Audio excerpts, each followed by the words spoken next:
Our great United Democratic Party celebrates 50 years of existence. It's a glorious history with its fair share of challenges and turbulence, but also great triumphs and achievements for the Belizean people.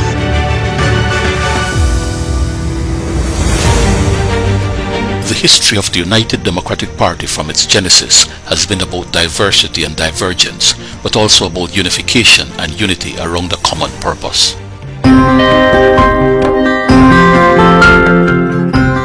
The birth of the United Democratic Party on September 27, 1973, was the result of a merger of three parties involved back then in the gargantuan task of opposing the seemingly unbeatable and powerful People's United Party, the ruling party of the day.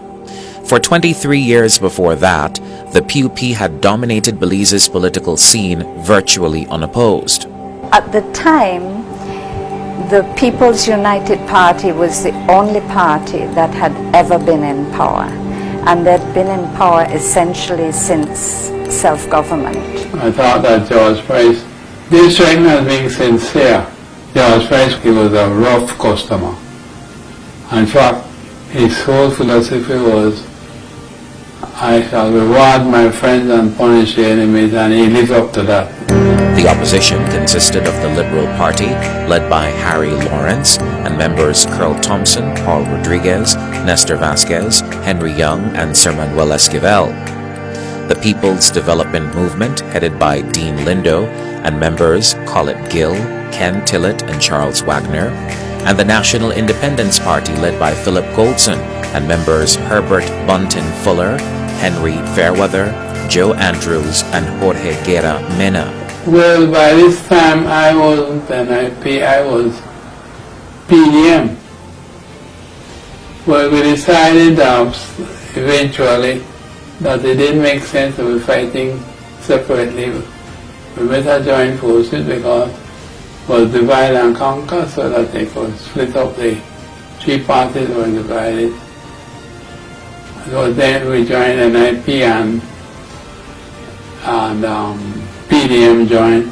Then eventually the Liberals joined us. That was how we formed the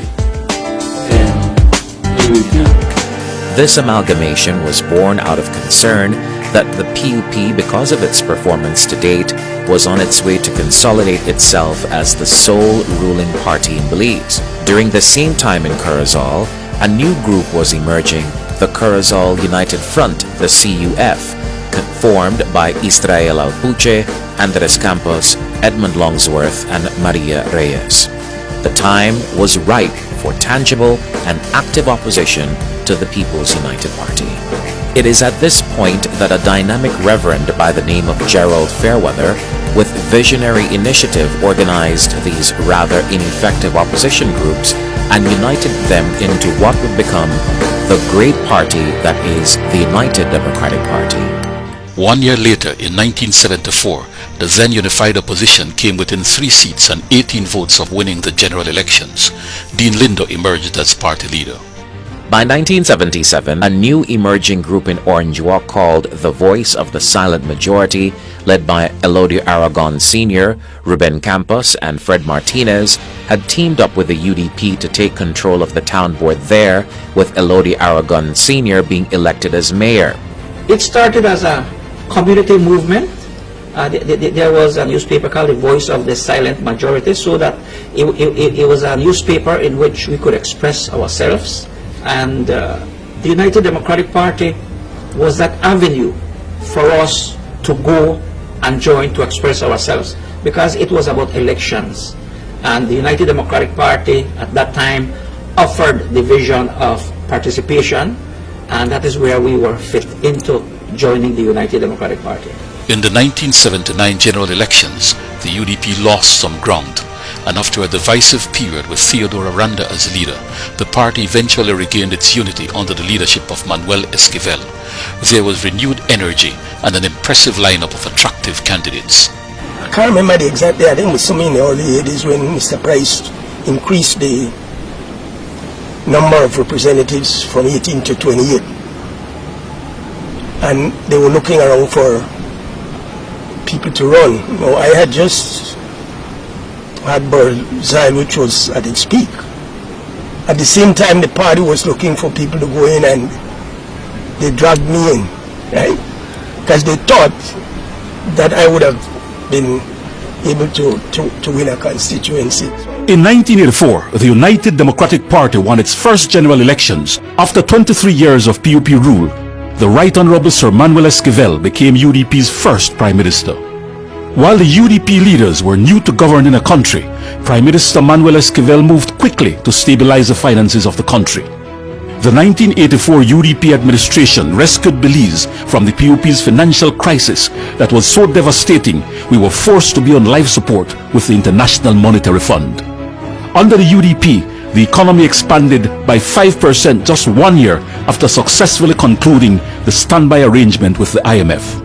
The 1984 UDP administration established the UDP's culture of vision, financial prudence, and national development.